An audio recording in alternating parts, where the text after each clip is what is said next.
Were you, or were you not, on a gay cruise?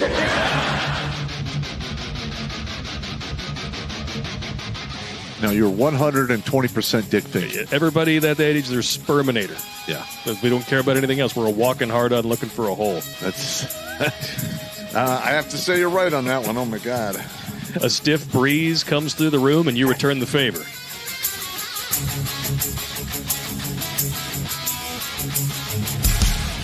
Got her in. Oh.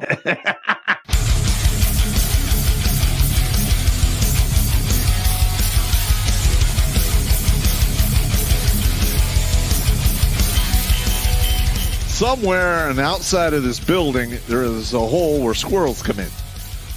Better than a hole where dicks come in. Yeah, better than that. Going down the stairs to wash the laundry. What the hell?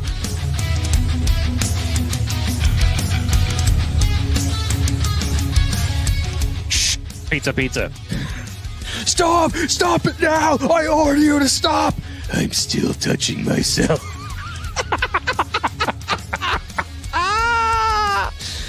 Yeah!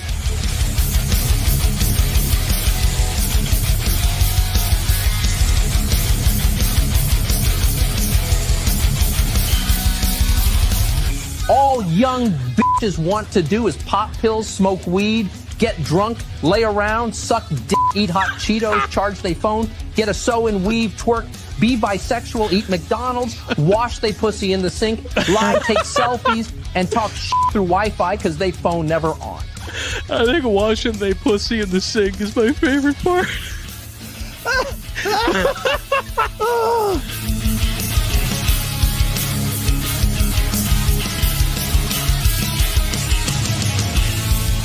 The Vietnamese trade in dongs. Figuratively and literally, I'm sure. Oh, my God, that's hilarious. I did decide to look it up. 500,000 dongs is a good night for Pop's ex.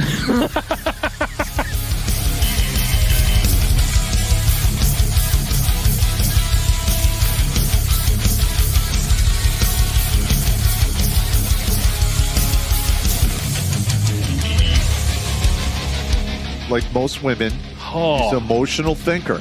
Good God. I mean, that's part of the problem we're having now in our society is we have a bunch of emotional thinkers that want the world to, to fall in line with their emotions. It's not. Look, reality doesn't give a shit about emotions. It's my lived truth. Fuck your lived truth. No, it's not. It's your perspective. Kiss my ass.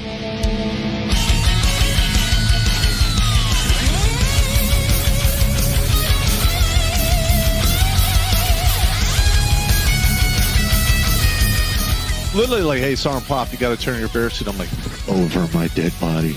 No. Just give me a statement of charges. Yeah. You're never getting this back. Yeah. You can suck it. I'm going to wear this with my Russian coat. you will bury me in this. Hey! Why you got to fucking be like that, man? Because I'm an asshole, and I learned from the best. I'm sitting across from him, and I'm pointing at you with all four fingers. All right, first of all, the Russian jacket is World War II surplus. I'll send you a picture of it, Sarge. Yeah, okay. I got you standing wearing it with holding two giant buckets like you just collected all the chum from behind the dump dumpster at the bar, and you're going to go home and make ice cream out of it.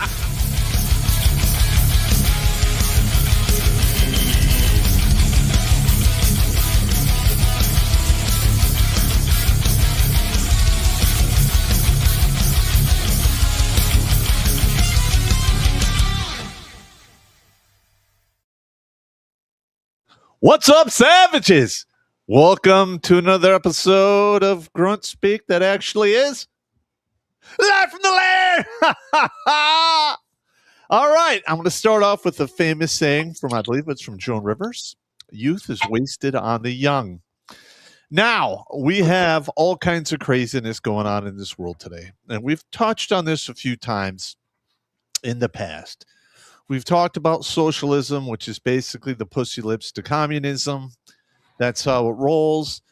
But we have a weird dichotomy going on. We have the usual young idiots who don't know any better. That happens in every generation. That's just natural.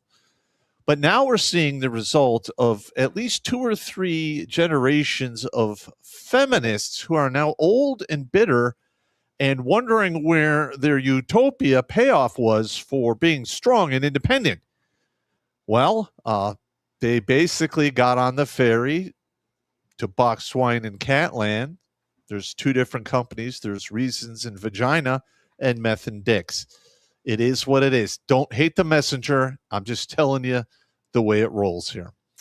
Now, we've seen a lot of craziness when it comes to our vocabulary. Words have power.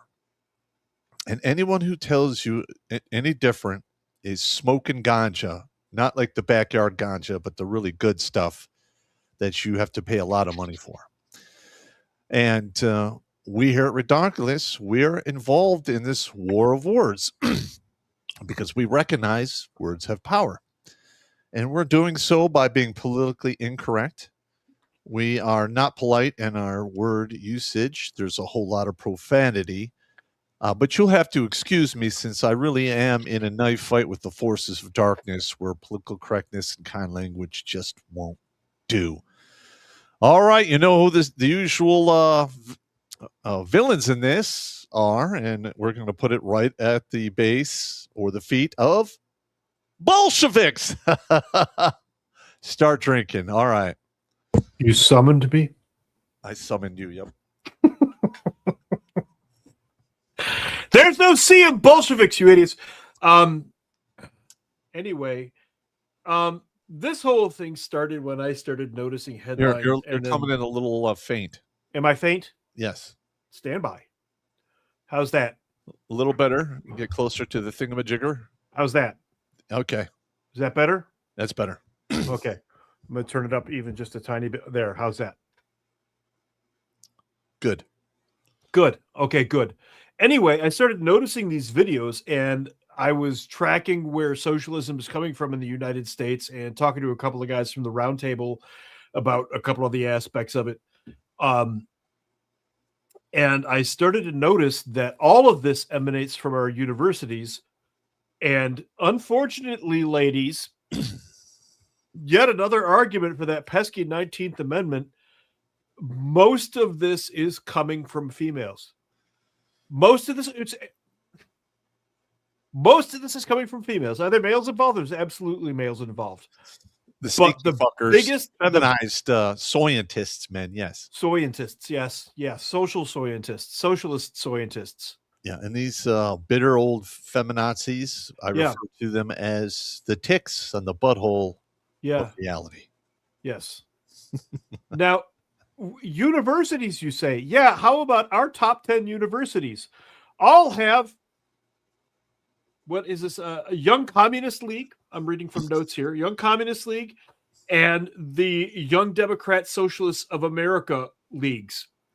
Okay, these are deliberate, designed for campuses, organizations by DSA and by CPUSA, the American Communist Party, which shouldn't even exist. Okay?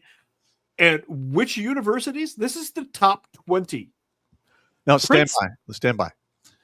Remember that guy, last name Kirk, got shot in the neck. Yeah. He was starting organizations to rival TPUSA. That's what he was doing. That's exactly what he was doing. He's countering DSA and CPUSA.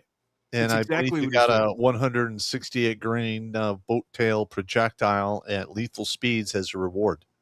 Yeah, something along those lines. Yes. I see that. Yeah, they disagreed with him in a vigorous manner and also deprived him of oxygen. Yes, and they turned him into a villain. Yes. They put words in his mouth that he never said. Mm-hmm. All right. Now, listen, I did not agree with 100% of what he had to say. I don't. If you agree, listen to me. If you ever agree with 100% of anything anybody has to say other than that pizza looks fucking good. Cult. You're in a cult. Correct. Okay. Yep. You can agree with your toddler. Yes, chocolate chip cookies are great. But if you agree with every word that comes out of another person's mouth regarding politics, society, or anything like that, yeah, you're that's the whole point. of our culture is to be able to disagree. Yeah, and the thing that really bothered me most about his arguments is once you started tearing them down, he always fell back on the Bible. That's just how he did things. I get it. That was his foundation. That's how he understood things to be. Socrates said, you can listen to every single word a man says. You do not have to agree with him, but you do have to listen. That's how dialogue happens. Anyway, let me roll through these universities, okay? Because these are the best universities in America. They all have democratic, socialist, and communist chapters. Harvard, Princeton are on this list? I have an idea. Why don't you shut your cake masher for 2 seconds? Yeah, baby. Yeah. Specialist, will you escort the sergeant to the back of the briefing? Thank you. Okay. Here we go. Princeton, MIT, Harvard, Stanford, Yale, Duke, Johns Hopkins, Northwestern, Penn State, Cornell, Brown, Dartmouth, Columbia, UC Berkeley, UCLA, and Michigan. Why are these in order like that? It's the number of chapters they each have. Wow. They don't have a single chapter of the Communist Party and the Democratic Socialists. They have multiple chapters. Princeton is at the top of that list. MIT and Harvard and Stanford and Yale and Duke flesh out the top 6. Wow. Where all of our doctors come from, Johns Hopkins has Communist Party chapters. Medicine should not have a political agenda. The second medicine has a political agenda, people die on the operating table. Kind of like in Canada. Best we could do is kill you. Best we can do is kill you. Yeah. Yeah. Over 100,000 euthanizations in Canada to date. I have not been able to find a single one that has not been white. Wow. A heritage Canadian. Hang on. I'm looking right up here. Ivy League schools. Okay, they have 185 billion endowment. And they're receiving estimated somewhere between 20 and 78 billion on top of that. Yes. From federal tax dollars. So just let that sink in. Your tax dollars plus what you pay for your kids' tuition if you send them in one of these schools. Correct. Yeah. And they can discriminate against you if you're white or Asian and get away with it. Or at least they used to. Which they do. Yeah. Northwestern specifically had programs, at least they did a couple of years back, where they stated basically whites will not be allowed in. Yeah, we're taking the show down a different path, but it matters because where does all of that come from anyway? Oh, that's right. We did a show on it.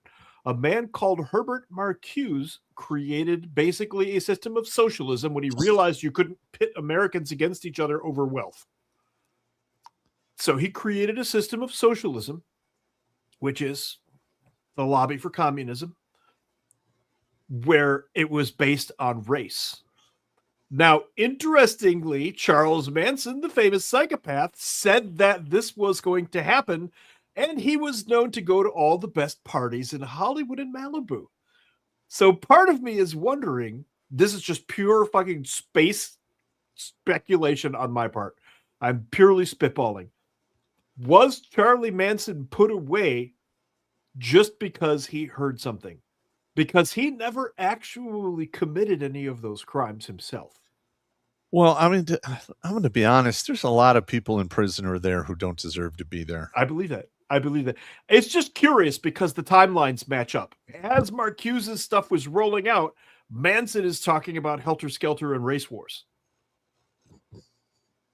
And they line up kind of tidy. Anyway, getting way out of there. Robot vacuum tidy? We are robot vacuum tidy. By the way, your Roombas do listen to you and do echolocation in your house. That's how they navigate. Yeah. But, meanwhile, they're tracking you. Why I don't have one. That's right. Yeah. Well, anyway, so I'm going to start here because I want to take a word out of your mouth. I want you to stop saying a word, and that word is capitalism. Okay? It's not a form of government. Knock it off. What? The Great Satan? Something like that. Capitalism? Capitalism was literally created by socialists because they wanted something to say about the rich people having money. It is literally a word created out of envy because the French socialists, miserable as they are to begin with, had to have an enemy, so they created capitalism. Well, despite the fact it that is not a form of government, and it never has been. No, it never has been, but it has raised more people out of poverty than any other system in all of human history since we started writing shit down. Shut your pie hole because it's full of French bullshit. Okay. No, that's the point I'm making. What raised everybody out of it in the United States of America was a federal republic that allowed you to thrive and conduct commerce in a good and structured market. Stand by. That's not capitalism. No, stand by. That's the lie that I'm trying to get out of your fucking head. No, hang on. No need. I'm angry! Don't use the F word. Don't need to get upset here. My bad. But didn't the middle class start rising in the Middle Ages because of, I don't know, commerce? Commerce. It's because of commerce. It's not because of capitalism. Please consider the following. Go fuck yourself. In my mind, they're the same, but okay. They're not. That's my point. That's why I'm trying to tell you this. All right. Educate me. The problem is that the socialists, the French socialists, created the word capitalism from around 1872, okay? They did this on purpose to demonize commerce and to make the wealthy look guilty of a crime they never committed, which was to become wealthy. And was there a problem with nobility? Yes, there was. Hang on. Wasn't everybody knows this? Imaginary crime was profiteering off of the poor and downtrodden. Yes, it's one of the things Robespierre put a lot of people in the guillotine for. All right, so they're basically guilting people and shaming people into taking action against. Yeah, I get it.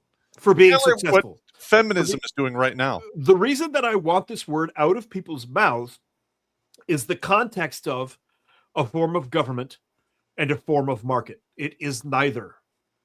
It is a word that socialists used and weaponized. For Christ's sake, Karl Marx took it to a pinnacle when he wrote Das Kapital, which is all about capitalism. And Karl Marx rages about the wealthy while he lived off of his wife's dowry, his wealthy family, and his wealthy friends. Karl Marx literally never worked a day in his life. So in 1870, they were weaponizing words. Oh, it goes back before that, but yes. Yes, it goes back before that, but yes. But basically, stop using the word capitalism as a form of government or a form of market. It is not. No matter what they tell you, they taught you wrong in school. The proof is right here. Okay. The meaning political economic system which encourages capitalists is recorded from 1872 and originally used disparagingly by the French socialists. The meaning concentration of capital in the hands of a few is from 1877. Basically, it was an excuse for them to have their revolution. Yeah. Okay, that's what it was. I know when you're reading a lot of the text leading up to the French Revolution, there's a lot of parallels there that are taking place today. Yes, there absolutely are. Destroying of monuments, erasing history, rewriting history, changing the definition of words. I mean, it's like it's like a playbook that we keep playing over and over. It's almost like there's a pattern. What? It's almost like there's a pattern. Oh yeah. It's like we've already done this before. Yeah. It always ends in bloodshed. Yeah. It always starts with "this will work," and it always ends with "this did not work. Kill everyone." Yeah. Pretty much. Literally, that's how this shit goes down. Now, what you end up with is fucking Looney Tunes in academia. And One of the biggest Looney Tunes is a female named Randy Weingarten, who's the head of the teachers union. She is cat lady pinnacle. Okay, a lot of these women start in academia when they're 4 years old. It's called preschool. And they never leave. And now they're in their 60s, and all they've ever done is academia. Guess what their view of the world is? No. Some of them move over to government. Which is never have any experience at all in the real world. Yes. Go from, I just graduated college to now I'm running the show. Yes. That okay. I don't know about you, but I've had Sherry Lieutenant show up with all of their bushy cottontail ideas. Yeah, I'm here to change the army. Ravine or in a fucking swamp because can't read the goddamn map. I have days of new lieutenant stories. Days. Cadet stories are good too. We'll do a cadets and lieutenants show one night. Fuck them. All right. We will do a cadets and lieutenants show. Anyway, no shit. There we were, hip deep in soju caps, and this happened here. This is Randy Weingarten, head of the Teachers Association, staunch communist. Mm-hmm. Wait, that kind of looks like Hillary Clinton. Power, but this is what they don't have: the power of the people. That is the power and potential of our movement and of the AFT. Oh, and one more thing. We get done. What Donald Trump does, we get shit done. Whether you consider him an authoritarian or not, is... Wait a minute. She's drunk right here. Watch her face. She's fucking lit. The throwing out of so much stuff that people just throw up their hands. She's so ugly, I can't tell. Oh no. What are we going to... all I want to do is stay home, and for those of us who drink, have a glass of wine, or for me, some vodka.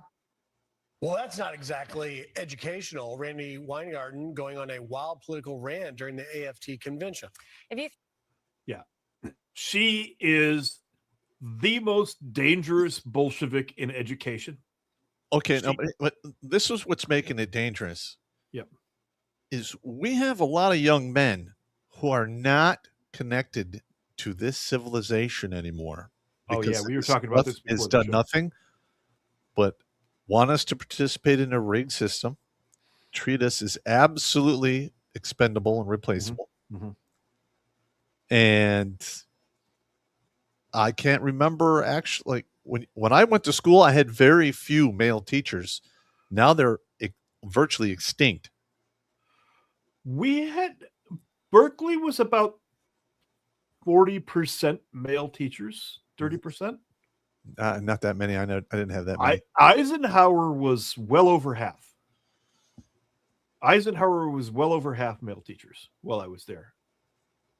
But yeah, Berkeley did not have a lot of male teachers. I remember, I think 3. Also, I need to put out to all the Rumble watchers, repost this on your individual channels, please. MGTOW TV is down. I don't know what's going on. This is starting to become a serious issue here. So we need to get eyeballs on this channel. So spread it far and wide. Let's keep going. Spread it like a prom queen in the back of a Cadillac. What? What you say? Huh? What? What'd you say? Now, I did this simply to torment you guys. Just so you know, when we do these shows, I'm not up here trying to be the expert on the topic. My goal is to get you as much information as I can in a short amount of time so that you have better ammunition when you have discussions with people and you have sources to look to. But as you know, I can't not put a Korea story in here. So here you go. Chairman, it's such an honor to stand here to strongly support the House Concurrent Resolution 9. Mm-hmm. As a Korean American who grew up in the aftermath of the Korean War, I have witnessed the horrors of socialism firsthand. I always say, if you want to see the difference between socialism and freedom, just look at the Korean Peninsula at night. South Korea shines with opportunity. North Korea is trapped in darkness.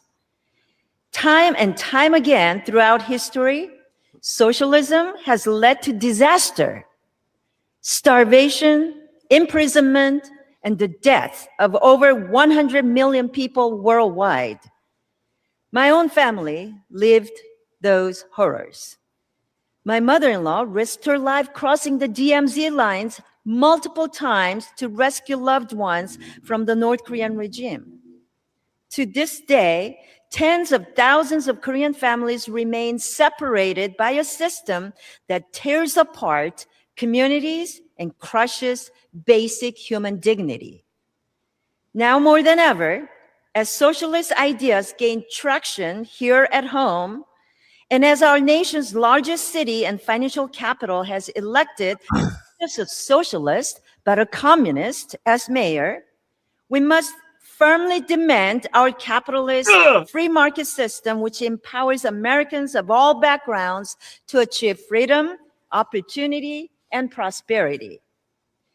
I know what America represents because I remember my first glimpse of freedom as a young girl, looking up wide-eyed as US soldiers tossed candy from their trucks in the communities that I lived. Today, as one of the first Korean American women to serve in Congress, Ladies, time that has freedom expired. tastes just as. So I interviewed over 100 people like her. And here she sits as a senator wearing that suit in our Senate chambers, giving this speech. In North Korea, just for opening her mouth about any of that, she would have been put in a death camp. Or shot on the spot. Okay. And which they do all the time. colleges, yes. In our colleges, they like to strangle people in North Korea on a pole. Put them up against a pole and Yeah. Well, the Romans did that as well. yeah, it's a big thing in North Korea. Saves bullets, you know. Anyway, and that's really their justification.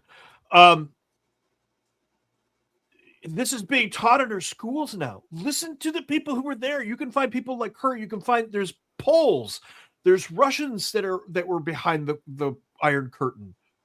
Yugoslavs, they're all here in America. Find these people and talk to them, please, for the love of God. Also, we can't have this in our schools. Remember when the wall came down? Yeah. How many people from our side ran into Russia? None. Yeah, no one. Well, maybe like 2 or 3, because you've always got the moron. Yeah. And then somebody's always an idiot. Cuba, which has been a communist hellhole for half a century or more, are routinely sending boatloads and boatloads of people risking death to come here because it's such a horrible place. Like, get the fuck out of here with this bullshit. Yeah. Now, there are instances of Americans running to Cuba. Well, I can think of one anyway. Assata Shakur, who killed a New York policeman and now lives in Cuba in exile. For now. Yeah, for the time being. Yeah, somehow managed to get away from there. Now, you sent me this video, and we're not going to watch the whole thing because it's rather lengthy. The damn thing is 40 minutes long. But I want to start it because it really explains a couple of points. The first paragraph here is by Polybius, one of the authors I talk about all the time. Read Polybius if you want to understand shit. That's what Polybius does. He writes words and makes you understand shit. When a commonwealth, after warding off many great dangers, has arrived at a high pitch of prosperity and undisputed power, it is evident that by the lengthened continuance of great wealth within it, the manner of life of its citizens will become more extravagant, and that the rivalry for office and other spheres of activity become fiercer than it ought to be. And as this state of things goes on, more and more the desire of office and the shame of losing reputation, as well as the ostentation and extravagance of living, will prove the beginnings of a deterioration. Absolutely correct. Yeah, there's no music in this. There's a widespread belief that revolutions are caused by worsening economic conditions, copyrighted. but that's actually not true. In the decades before the outbreak of a revolution, the overall economy is paradoxically improving. Consider Tsarist Russia, for example, where the per capita industrial output rose steadily year after year, almost right up until Pop and I argued about exactly this before the show began. I was trying to tell him, because I'm reading the actual books from the guys who were there during this time. Here it is. 1917. This economic growth, which is caused by the emergence of a new economic sector or the expansion of an old one, makes certain members of the population newly rich. And because the policy needs of the rising class do not align with those of the established order, the two come into conflict. In France, for example, the influx of colonial trade increased the wealth of the country and made a class of newly rich merchants. Fearing their position would fall with the influx of cheaper English goods into French. All right. So it's the rich kids. hang on. Yes. We have the bureaucratic class in the government. Yes, we absolutely have. And accidentally we're trying to get rid of them themselves. Yes. Because a lot of our economic policies are put together by these people who want the system to fail. Right, because they think they know better than we do, because from the age of 4 to the age of 26, they sit in our universities with people like Randy Weingarten crafting the curriculum, all 20 universities with communist doctrine. That's 22 years of indoctrination. Pop, you and I both went through SEER. I went through the 10-day, but there were guys who broke when they do the little interrogation, whip me, spank me thing. And imagine having 22 years to do to people's heads what they do in those camps. And they don't beat you up. They don't smack you around. They're like, it's going to be okay. Do you want a sandwich? Let me play the devil's advocate here. Would you like a glass of milk? How are you feeling today? Yeah. All right. Let's I'm going to play the devil's advocate here. Go for it. What explains the fact that the living wage really hasn't moved at all? What's a living wage? That's a fucking made-up socialist term. Hang on. That's a bullshit term. Hang on. I said I was devil's advocate here. Bullshit term. You got me finish. Healthcare has gone through the roof. I know why that is. And nobody can really afford rent. Mm-hmm. I know why that is too. Oh, well, I know it's a supply and demand thing. When you have 30 extra million people here who are here illegally, burning up the supply and increasing demand, that's a valid excuse. Healthcare, I think, was fairly affordable until the government decided to get involved. And bingo. Yeah, when the government gets involved, rarely is the problem actually solved. It just becomes more complex as you add more levels of bureaucracy to it. And everybody wants their little taste. Yes, absolutely correct. But I mean, I can see when it comes to like, back in the day, the minimum wage when I was working was what, $2.56 or some shit. $2.85. Now it's like $18 to $20. Mm-hmm. Nobody understands that either. That amount is not a reflection of anything other than the fact that the dollar has lost value. Correct. The dollar is no longer pegged to silver. When Pop and I were kids, the dollar had just been taken off of silver, really. We still got silver notes. I remember getting silver notes. Yeah, I used to collect them. Yep. And that was considered, it was pegged to silver.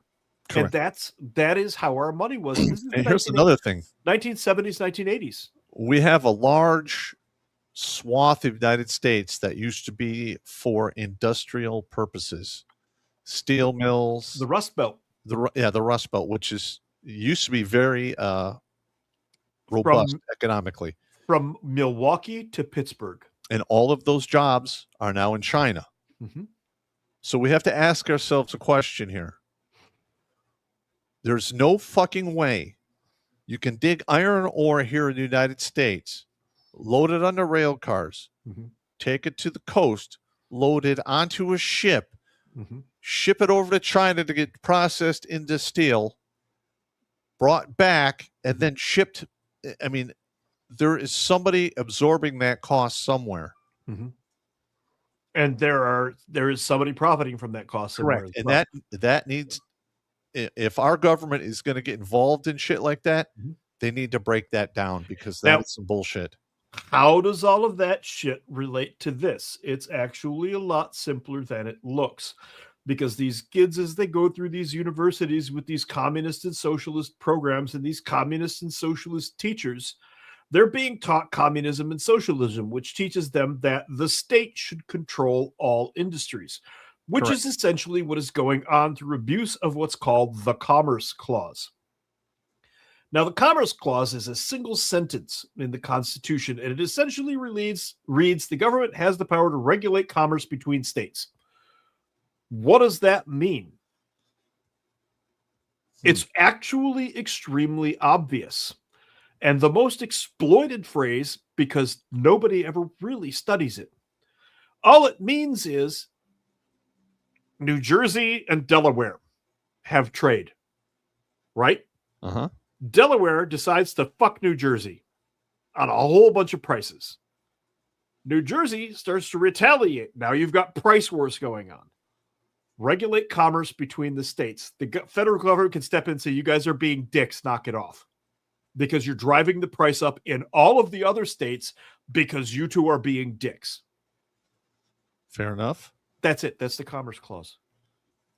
It But does it's probably- not mean the government has a right to But every hang on. I single bet you industry. 10-1, it's been corrupted like qualified immunity, which doesn't exist anywhere. That's what I'm explaining. That's exactly what I'm saying. All it means is the government more can... bureaucracy. Yes. More people who want power Mhm. fucking up the system for everybody. For fun and profit. Don't forget for fun and profit. Fun and profit. Or power. Yes. Now, the video that I just showed you a snippet of, I'm not going to play the whole thing. Like I said, it's 40 minutes long, but it basically explains, as a matter of fact, I am going to actually that video was sent to me by one of our fans. And I watched it, the whole thing, waiting for my new slave box at the T-Mobile store. Yeah. And I was like, holy fuck. Mhm. This is what me and Steve have been talking about for fucking years. Yes. It's happened before. So now I get to laugh at you even more because you were telling me before the show that this wasn't happening in Russia because I'm going to play this part again just because I want to gloat a little bit. Paradoxically improving. Consider Tsarist Russia, for example, where the per capita industrial output rose steadily year after year, almost right up until 1917.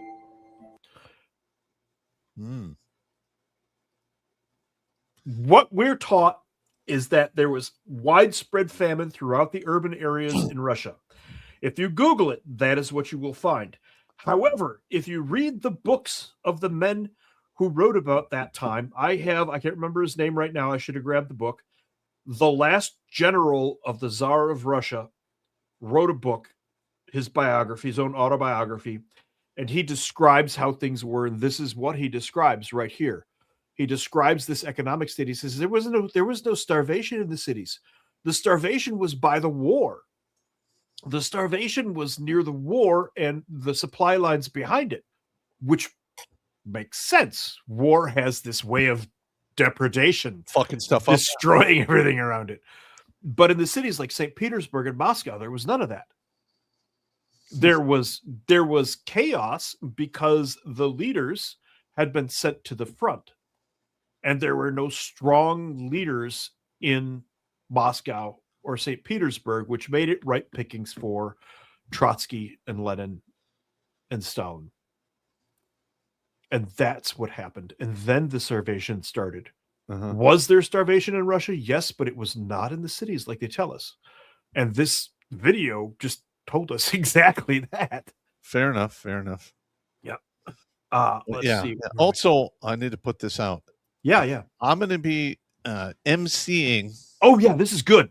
We have a lieutenant colonel, a member of the regiment, who's retiring after 33, 35 years of service to this country. Fucking awesome. He sent me an email, and he wants me to drive down to Indiana to MC his retirement. Holy crap. And I told him I'll do it. I mean, it's a great honor. And so that's going to happen. We're going to put out the date, the time, and the address here shortly. So if you guys are anywhere near Indiana and you want to drop in. Everyone's invited. As far as I know, there's no cover charge or anything like that. I believe it's being held at American Legion Hall. Okay. So, hey, Hip's down there. Got to tell Hip about it. Yeah. So I will get that out to the masses. And also, we're going to be putting out a form. It's going to be at the bottom of every video.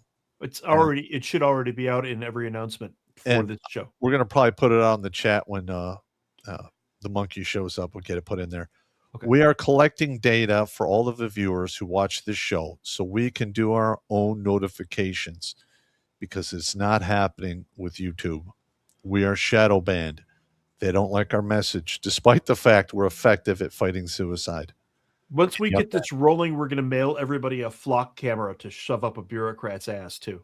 That would be cool if I could afford that, but it's probably not going to happen. Probably not going to happen. I'm just saying. But we have some good things coming up. Yeah, so we do have some good things coming up. Wow, that's pretty cool. You got asked to MC at a guy's retirement. That's a big deal. If you're not military and you're listening to this, I want you to understand that is a huge fucking deal. I was asked to officiate at 2 weddings for 2 of my guys when they got married. And that was like one of the greatest honors. It was one of the coolest things I ever got to do. Yep. So, yeah, that's a big deal when you get asked to MC at a guy's retirement. Yeah. Yeah. So that's going to be happening. We're going to get it out to the regiment so you guys know what's up. Yeah. I have a quick retirement story I have to tell. It's from Presidio in Monterey in California. Our base commandant retired. But on the same day, this master sergeant insisted on also retiring with the base commandant. And this was the biggest mistake this guy ever made. He was a master sergeant. He's an E8. He's retired. And they get up there and they read his record, all of his things. And it's about 3-4 minutes. And then the base commandant comes on. Colonel Vladimir Sobochevsky, United States Army Special Forces, who started in 1964 in Vietnam, and it took like an hour and a half to read his accomplishments. Damn. You can just see the poor master sergeant sitting on the side getting smaller and smaller. And I felt so bad for the guy. We're all standing there in formation going, bad choice, dude. Nice. He wanted his retirement read next to a freaking special forces colonel that served 31 years. I'm like, dude. Not a good thing, man. I mean, I felt bad for the guy. I'm not laughing at him. Understand? I genuinely felt bad for this dude for making such a poor choice. Anyway, where does all of this shit come from? Don't bother with the shoe heads up there. I don't know why that's doing there. Don't fear the socialists, fear the conditions that produce them. The reason socialism never caught on in America and why so many people are turning to it now. Deseret News opinion editor Jay Evanson is right not to panic. Writing in a column for Deseret News, Evanson surveyed the recent string of Democratic Socialist primary victories nationwide and concluded that democracy has a way of sanding the sharp edges off of radical ideologies. Load of shit. The far left's record of governance is dismal, he noted it, and grand plans said to crack under the heat of reality. This is all true, but there's a deeper story that must be told as to why these radical ideologies have begun to win. The answer can be found in a book published a quarter century ago by a late mentor of mine, Seymour Martin Lipset. Writing with Gary Marx, Lipset wrote, "It didn't happen here, why socialism failed in the United States, and asked why America never developed a serious socialist movements." Well, they tried to reshape the Democratic Party, which is what they're done now. They misunderstood market economics, and there it is. Market economics is what we have. It's not capitalism. It's market economics. Our economy was driven by our market. Capitalism is a dirty socialist word. You're a dirty socialist whore who takes it the ass from Bolsheviks if you use the word capitalism. Shut the fuck up, man. Come on. Start with takes it up the ass. Start with young Americans' lived experiences of markets and capitalism. Ugh. In cities where socialism has gained political traction, Chicago, Seattle, New York, and San Francisco, many younger Americans are now living through soaring housing costs, shrinking opportunities, and dysfunctional markets. Their frustrations are real. What's not being said here is we are also living in the most convenient time in the world. Yeah. In all of history. Yeah. Like I literally went to Walmart about a week and a half ago, and was it 75-inch TVs were $400. There, you can literally go through any corner in a major city and eat like a king for almost nothing. Relatively speaking. Yeah. Yeah, but you could do that. There's so much entertainment. You could park yourself behind a screen or a TV or whatever and watch a different show and never repeat anything. Yes, for months on end. And if you took all of the porno movies and had them in VHS tape and stacked them end to end or side by side, they would go to the moon and back. Probably. But yet we have men killing themselves at record fucking numbers. I just had to throw that in there because that's fucking crazy to me. Complacency and the desire comfort are the desire for comfort are the greatest threats to security. Yeah. The price of liberty is eternal vigilance. We have become complacent and fat and lazy, and that's how socialism gets in. When Gallup finds favorable news polls of capitalism slipping, and when a Deseret News Hinckley Institute poll shows the majority of Utah Democrats viewing socialism favorably, we should be careful about what those numbers mean. All of the universities are teaching socialism is what those numbers mean. They do not necessarily reflect a careful comparison of competing economic systems and their trade-offs. What they reflect is what happens when a generation is asked to make judgments on a socio-economic system who's never taught to understand.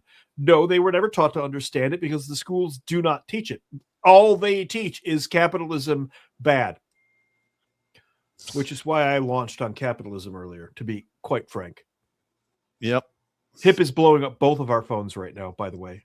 Well, we're on the show, so it is. While we're on a show, I'm aware of that. I just noticed that your phone dinged just as mine did. So yeah, I just have mine set on silent. That's a hint. Yeah, you're right. That's HIP. Come on, HIP, stop it.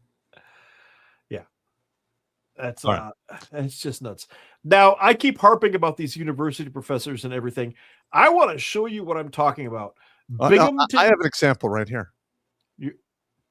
Minor attracted person. Oh, we're getting to that. Oh, don't you worry. That whole list of words that you sent me. Oh no. We're getting to that. Release the hounds. Release the hounds. Oh, don't you worry. Don't you worry. Yeah, baby. Only on this show where you actually get to see two senior NCOs actually battle each other. It's hilarious. You get this starts with sparkly-eyed little girls who are promised the world. And then when they hit junior high, all of a sudden they're taught that they can be any gender they want and they should dye their hair blue. And then a year later they're taught that they can screw anything they want. Then a year later they're taught that all boys are bad. Then a year later they're taught that all men are bad. Then a year later they're taught that they can get married when they're 34 and have kids when they're 40. And then their world comes apart and they hit the first wall, then the second wall, and then they hit the third wall, and then they're fucking OPP. They're in Botswana and Catland doing 2 life sentences. All poor and powerless. And they can't figure it out. But some of them stay in academics. And what do? They teach each generation of girls that are incoming the same things that caused them failure. Yeah. The very same things that caused them failure. Watch this. Good evening, Binghamton. What's up? There's like 10 people in that room.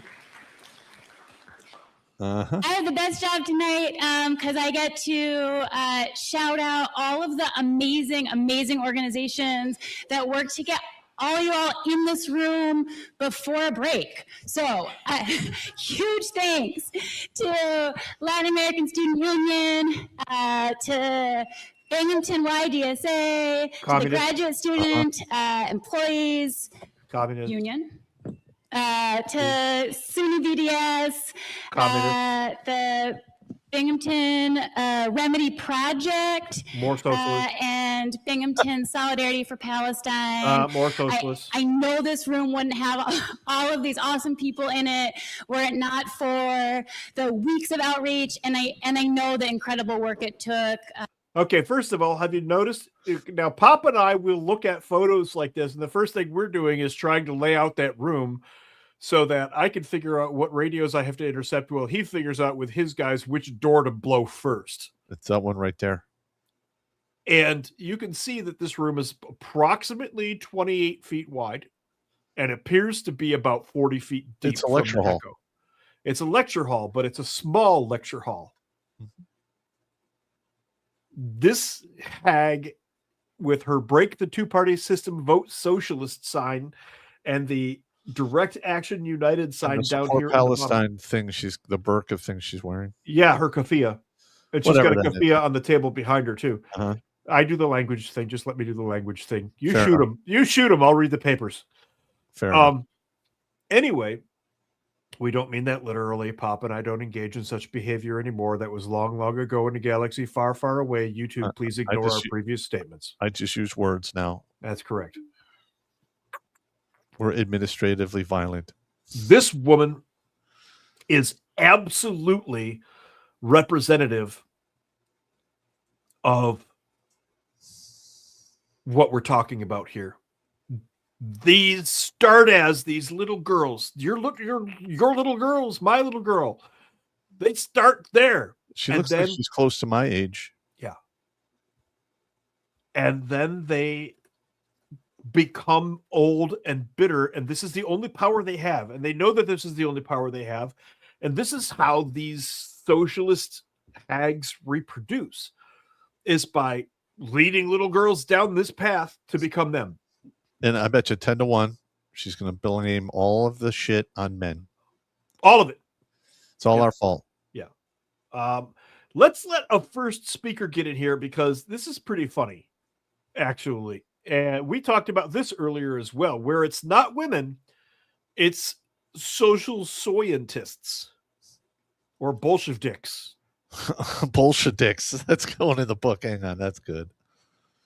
Over to Nathan from SJP. All right, thank you guys for coming, and thank you very much to Claudia for making it out. Oh, look, he's got a fucking kafia too. Oh, yeah. To be here too, but congratulations on the baby to her as well. So yeah, that's awesome, and thank you to all the student organizations that have made this possible. It's really important that we get to have events that uplift and support candidates who are not conforming to the two-party system, to the model of bourgeois democracy. There we go. Our country. There it is. Yep. That's communist words right there. There it is. Now, this kid is at Binghamton in New York. Binghamton is a small, wealthy community in New York. Binghamton University is a nice little university where a lot of these rich kids go because it's a nice, easy university where you can get a nice, easy degree.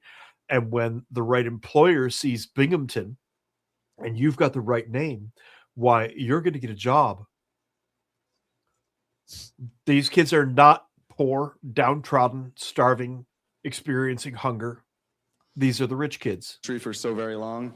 Uh-huh. This country's notion of democracy really revolves around pulling a lever every 4 years, maybe reading the newspaper every once in a while. But Claudia's campaign is really showing us that there's an alternative way to stay engaged and affect the future that we are trying to shape. So thank you for doing all that. They've shown a lifelong commitment to fighting against imperialism, against American and European imperialism, and fighting for working families. This also has been extended to fighting for Palestinian liberation. And so on behalf of SJP, we'd like to thank you and also encourage everybody to stay engaged and supportive of candidates that are reflecting our values when it comes to the issue of Palestine. What I am curious about something. What if we were to come across the knowledge of one of these events that was going to happen on a future date, and like 20 of us showed up and went in there and hijacked their little lecture I'm just spitballing, They'd call the daydreaming, cops, having man. fantasies. They'd call the police. Not if we went into the room right. I'm not going to say anything that I'm thinking on camera, but I'm thinking all kinds of shit. None of it involves violence. Well, I mean, you and I both know how to control the room. Mm-hmm. We both know how to control the room. They wouldn't be calling any cops. But I mean, this guy's a fucking moron. Yeah. No, absolutely. Listen, Yeah. I think more people need to get involved in the government. Yes. Like when you turn 18, you should be up to speed on what's going on in the world where you're going to interact in. Yeah. But the downside is most people don't wake up politically until around 28 when they start paying taxes for real. And they're like, wait a minute. Yep. This crazy shit's been going on for a fucking decade. Yes. And now I'm paying what? Once it starts hitting the pocketbook. Mm-hmm. Now let's hear Captain Man Bun talk for a second. This ought to be good. Good evening, everyone, comrades and newcomers. I want to acknowledge again the people who made this event possible. I want to thank Hannah and Mario for arranging the stop, for putting the work in to bring Claudia de la Cruz to Binghamton. I want to thank all the members of the party, the rank and file members of the Party for Socialism and Liberation, who have sustained the efforts of Sunni BDS, who supported Binghamton Solidarity for Palestine from day one, and whose Answer Coalition has been so crucial in the national movement of Palestine Solidarity. I want to thank Travis, the backbone of our organization. Okay, my first thought is this kid, if he had gone to Berkeley, would have spent a lot of time looking through the little slits in the top of a locker.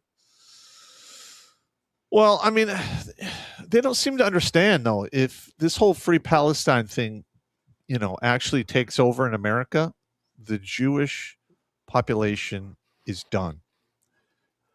Israel is done. They're gone. One thing has nothing to do with the other. They don't look. The socialists don't care about Palestine or Israel. They don't care. No, I know. The socialists are using these little fucking tools as useful idiots to divide and tear everything apart because traditionally most of the Jews are socialists. They are. It's well documented. Okay. What they're doing is causing divisions, which means there's something behind this. It's going to blow up in their face. That's what I'm trying to say. What this is telling me, what these divisions are telling me, all of a sudden the socialists are anti-Israel. What this is telling me is there's a power behind all of this that's pulling the strings. Oh, no, there's been a power behind this for forever. Yes. I would say that's it. That's how you have to look at this. Don't listen to these little faggots talk about. Ooh, I probably shouldn't say that. Yeah. Don't listen to these little screwballs talk about, oh, Palestine this, oh, Palestine. Don't listen to that. Don't listen to that talk. Look at what it's doing. It's dividing their own groups. They're reaching a point now where something is going to come to a head because they've started dividing their own groups. The socialists in America have never done this before. This is brand new where they fight against each other like this. Mm-hmm. This is a new phenomenon. Is because of said division, if the Palestine movement, actually becomes a popular movement here in America, yes, the tax dollars that allow Israel to remain independent and undestroyed are going to dry up. Okay, I have torn views on this. I don't want to be involved in any nation propping or nation building. No, neither do I. I'm just telling you that's what's happening now. Yeah, okay, yeah. All right, listen, I've said it before. I have nothing against Islam. I have nothing against Judaism. I'm just tired of paying for it. Yeah, I'm tired of paying for it, blood and treasure. Yep, exactly. But what I'm saying is this, is if they are successful, the Bolsheviks, whatever title you want to put on it, and bringing this movement into a very populist mindset, Israel will cease to exist. It will. This is going to backfire monumentally on them. That's fine. I'm just, once again, I am for exactly one country. Correct. They have to sort their own shit out. I'm totally cool with that. I am not saying, hey, I'm just saying that if you are successful, the tax dollars that we're sending over to Israel will go away and they will implode. That's done. They cannot sustain. Well, there aren't going to be any more tax dollars. If we become a socialist country, all of those. Okay, there's a website, foreignassistance.gov. Go there. It shows you all of the countries, and I've put it on the show before, shows you all of the countries that we send money to. If America somehow becomes a communist country like the Soviet Union, all of that goes away. For the most part, you're correct. All of it. All of it goes away. All of the countries, not just Israel. All of it. So it's almost a moot point. At any rate, let's see how goofy these little fuckers can get. Spoiler alert, it's pretty goofy.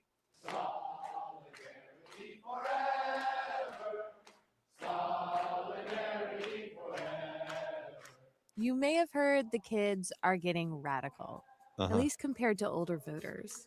Among Americans 18 to 34, socialism is viewed more positively than capitalism.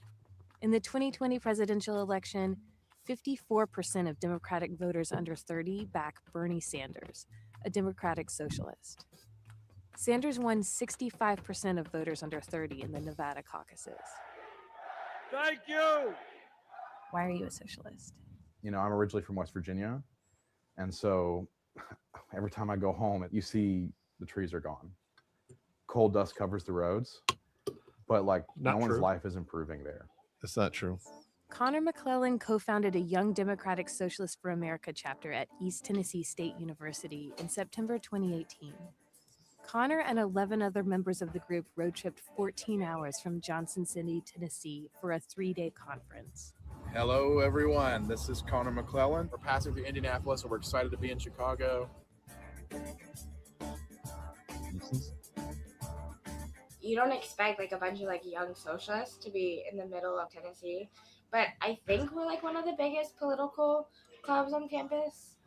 275 college and high school students gathered in Chicago to learn how to be better organizers for democratic socialism and for Bernie Sanders.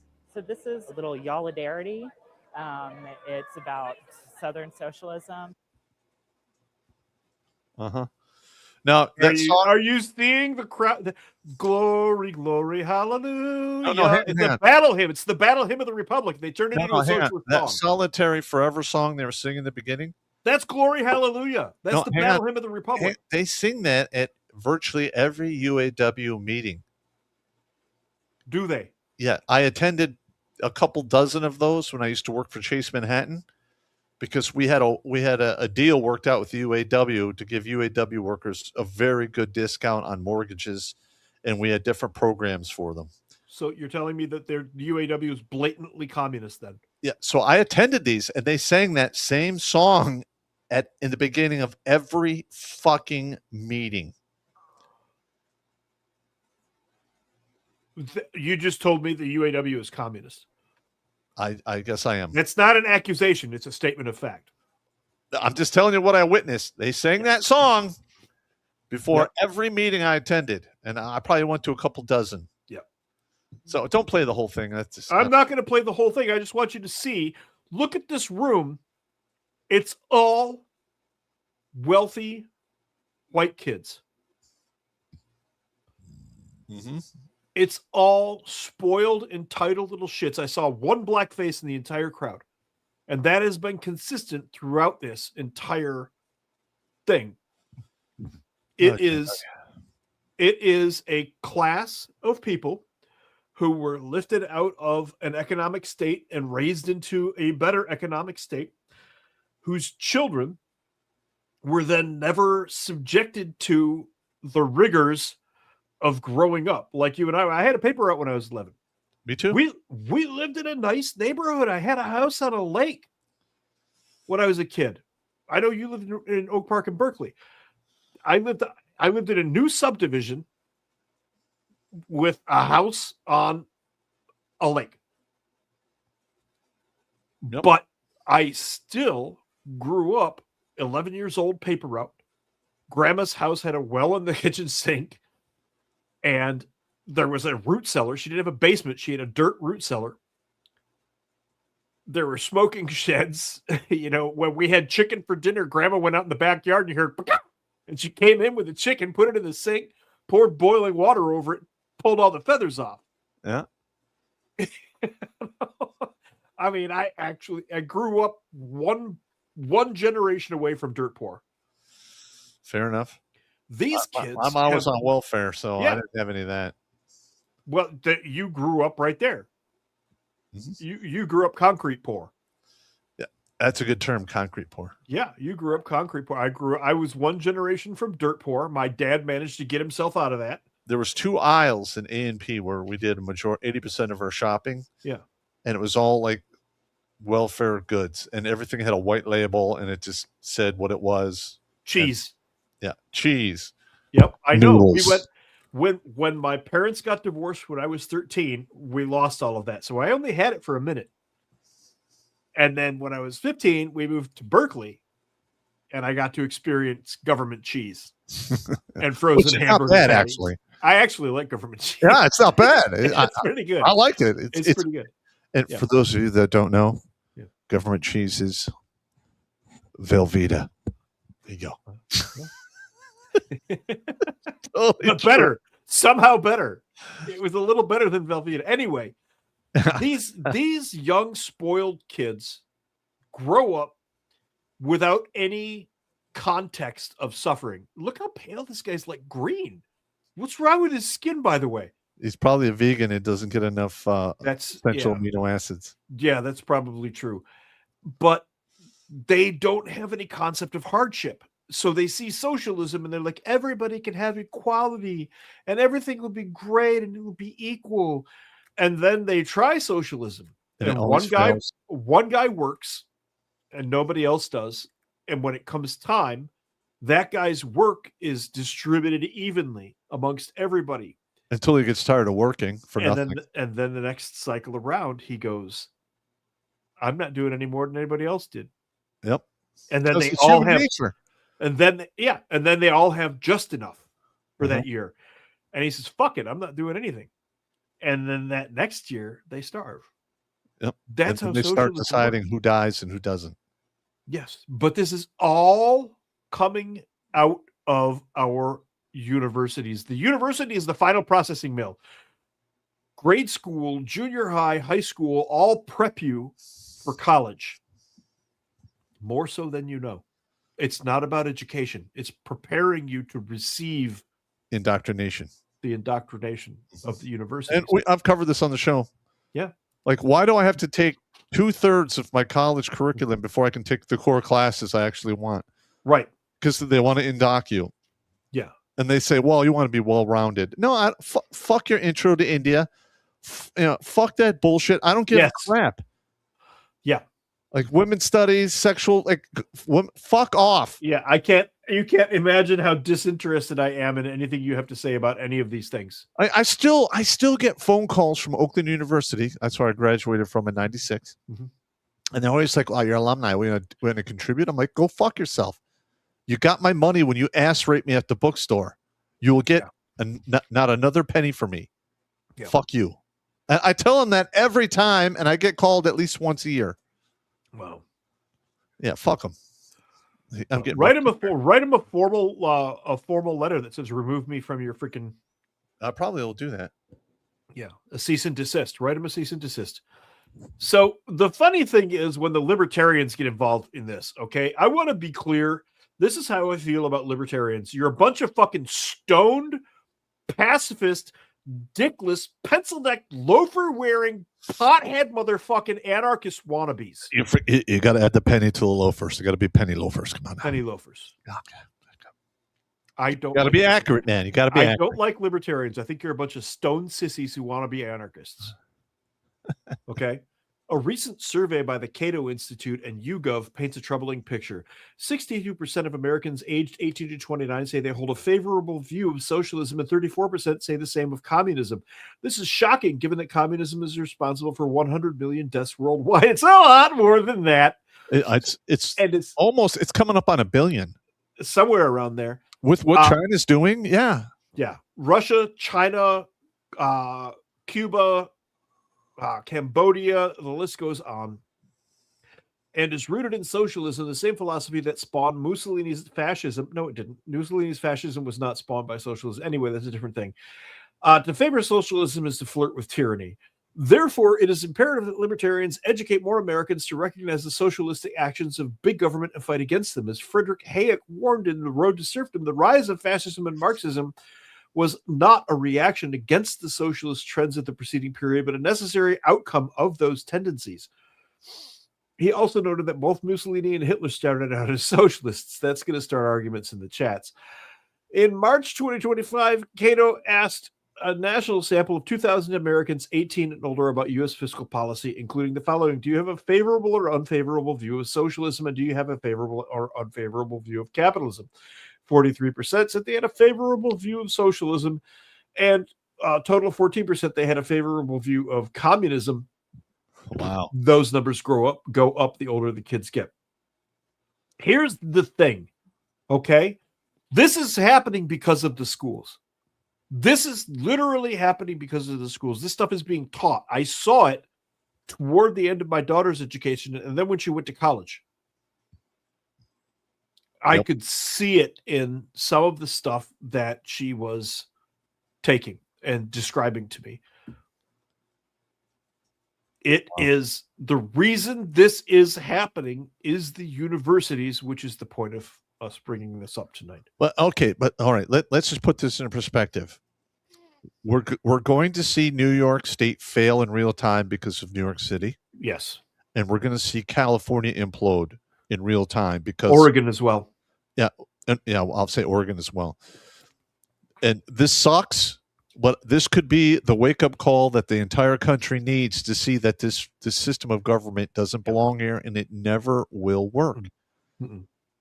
Because guess what? You're not going to have a holy angel come down from above and decide, I will run everything, and it'll be totally... That is not going to fucking happen. We're evil, hairless monkeys, and we do evil, hairless monkey shit. Look, one of the reasons they want to replace our population, yes, they do. That's what's going on. That's why we had literally millions come into the country. It's estimated somewhere around 107 million. 107 and 1 million if you count the button-pushing monkey. All right. Yeah. Excellent. So, anyway, yes, they're trying to replace our system, and that is part of the reason they're flooding the country with illegal aliens, because those will vote however they're told to vote, because they're not Americans. We don't have magic dirt. You don't touch American dirt and become an American. That's not how it works. Nope. Okay. One of the things that makes us so particular, one of the things that makes America so unique is because we don't give a fuck. We don't care what you think. We do this. Yeah. Go fuck yourself. Go fuck yourself. Yeah. Or if you really piss us off, hold my beer. Yeah. And then something's gonna happen, and it's gonna either be really funny or really bad. It'll be really bad. Mm-hmm. Yep. Usually ends up pretty bad. We're just not a country. European countries, those people are accustomed to being ruled. They have 1,000 years or more of a history of monarchies, of nobilities, of royal upper classes. We don't have anything like that. Boot on neck. The whole purpose of America was that we don't have anything like that. They tried to make George Washington a king. He said no. Yep. I can't remember his name. Thank God he did. There's an author, there's a French author whose name I can't remember right now, but he came over to America and he went to an inn in a nicer part of a city, and he sat down at the table and sat there for a moment waiting for a servant to come wait on him because he was French. Uh-huh. And everybody looked at him like, it's your fucking issue, buddy. And they all started eating, and he's like, oh. And he started eating too, and then everybody was fine. And it dawns on him how uniquely American this was, because there were lords, there were soldiers, there were farmers, there were plowmen, there were iron workers, all at the same table eating together in this communal pub. Uh-huh. And nobody shoved rank in anybody's face. And that's what told him That's what informed him how unique America really is. That's one of the traits that keeps America from becoming a fucking dictatorship. Because we'll punch you in the face eventually. Yeah. We're not right now, but if you push us far enough, yeah, we're going to punch you in the face. And they're afraid of that. That's why we're having the AI centers, all the flock cameras, drones flying everywhere. Yes, they have to find a way to control us. Yeah, because I'm going to be honest, the men of today are becoming ungovernable. And they're just looking for a reason. I have mentioned this. My nephew, a year and a half ago, was telling me that the young kids are really tired of this shit. Yeah. Especially the young white males. They're tired of being told that they're the problem. And a lot of them, he says, are starting to say, okay, if we're going to be called the problem, then we're going to become the problem. You know this, right? Mm-hmm. Well, historically, when you look at any population that has a large amount of young males who are not married or involved in the civilization, it turns into revolution, civil war, or just chaos. Yeah. Every single time. Now, because we are starting to push toward our envelope, I am going to stop the list that I had in favor of some of the ones that you sent over. By the way, if you want the links to this, I have Alexander Solzhenitsyn's speech from Harvard from 1978, wherein at Harvard, he warns about communism entering the United States. And now Harvard is number 3 on the list of the most infested universities for communism. Yep. Okay. This speech, Solzhenitsyn's speech at Harvard, is really something you should listen to. You know, fuck it. I'm going to do this. Copy this here. I'm going to put it in the Rumble chat. Boop. I'm going to reach over here and I'm going to put it in the YouTube chat. Boop. Apparently that sends it to all of the chats. Really? Huh. Yep. Okay. Cool. But send that all around. You want to watch Alexander Solzhenitsyn's speech. Okay? You really do. Meanwhile, Pop mentioned this at the beginning, and you all are going to have to put up with this because it really sucks, and we had to read it. Now you have to read it too. Why? Social science.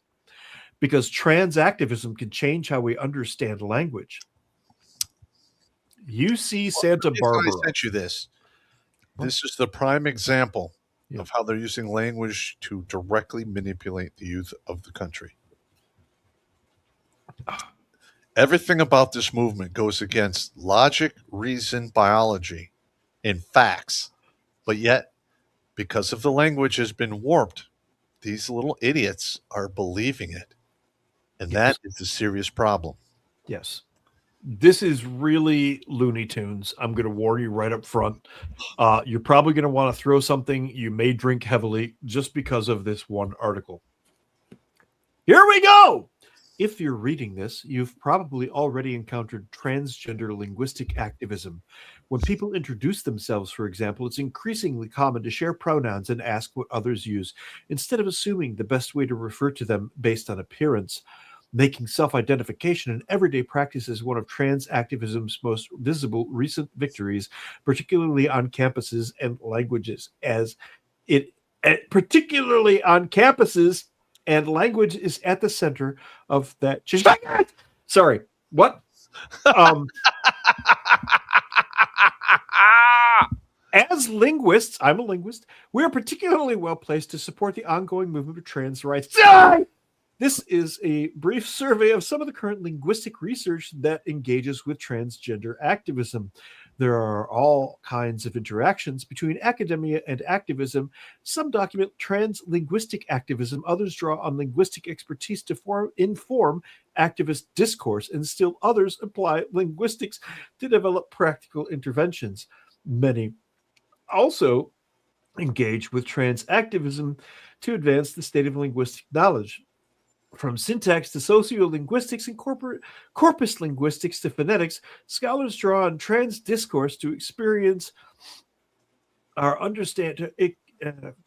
trans discourse and experience to challenge our understanding of how language works.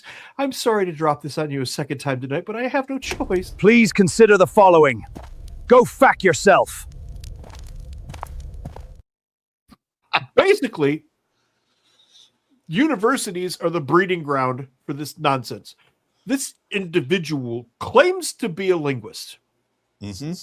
No linguist participates in the mutation of a language deliberately for political reasons.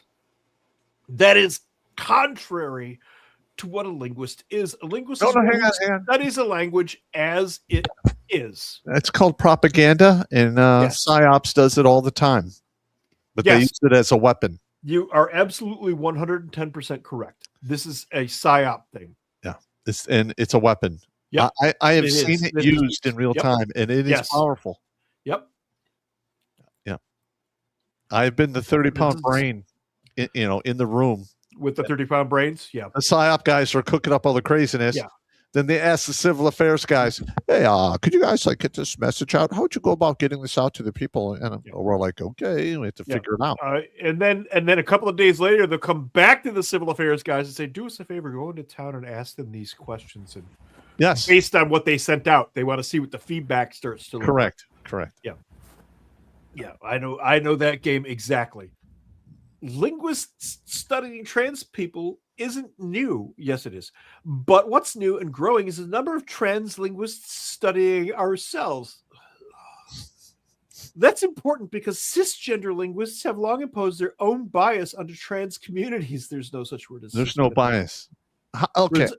Resulting in misinterpretation at best and harmful transphobic discourse posing as linguistic findings as worst. Okay, again, transphobic is they're coming after, they're trying to shame you and guilt you into compliance. Yes. Don't fall for the shit anymore. The minute you hear that, you're killing people. Go fuck yourself. Nobody's dying because I'm not agreeing with you. I responded on a social media platform. This was some years ago when all of this first started to surface. Somebody said you're killing people. And I simply responded, good, period. And that just caused an absolute firestorm. I think that account ended up banned. I ended up banned. I've been banned off. This is my third account on Twitter. Yeah. Fourth. Because we recovered one that they said. A redonkulous pop. Yeah, I was getting banned, but that's when Elon bought it. So I guess it got debanned. Or they a bunch of accounts got debanned. Yeah. I've had 2 Facebook profiles totally taken down without warning for no reason. So it happens. That's pretty par for the course. One recent example is Kulik's description of trans people as the self-appointed arbiters of gendered language, causing everyone to not laugh as much as before.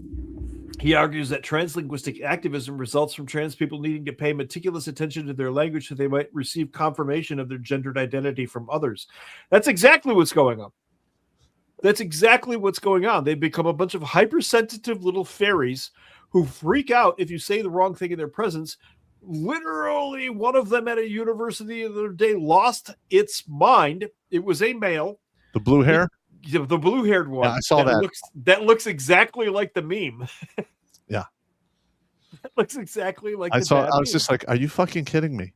Yeah. Yeah. It's just ridiculous. Now, this particular sentence here really pisses me off because, again, actual linguist here. Linguists have been uneasy about linguistic reform. From the beginning, our field has been shaped by a desire to be respected as a science based on a misconception of scientific fields as politically and culturally neutral. Literally, linguistics is supposed to be politically and culturally neutral. It's the study of language as it acts within a given culture, society, community, or group. That's what linguistics is. It doesn't have a politics. Wow. Linguistics has never been neutral. Increasingly, scholars are recognizing the effects of our own cultural situationness that of our predecessors in our field. The Natives for Linguistics project, for example, places the values and methods of contemporary linguistics in comparison with Native American understanding of teaching of languages, revealing fundamental differences based on culture. That's still not politics. What that is somebody from another culture looking at linguistics and seeing it from the perspective of their culture. But to manipulate language based on your politics is psyops. Yeah. It's psyops. Like, look what they did to Jordan Peterson with his... oh, dude, they destroyed that poor guy. Well... Absolutely destroyed that poor guy. Yes and no. Yeah. The universe took care of him.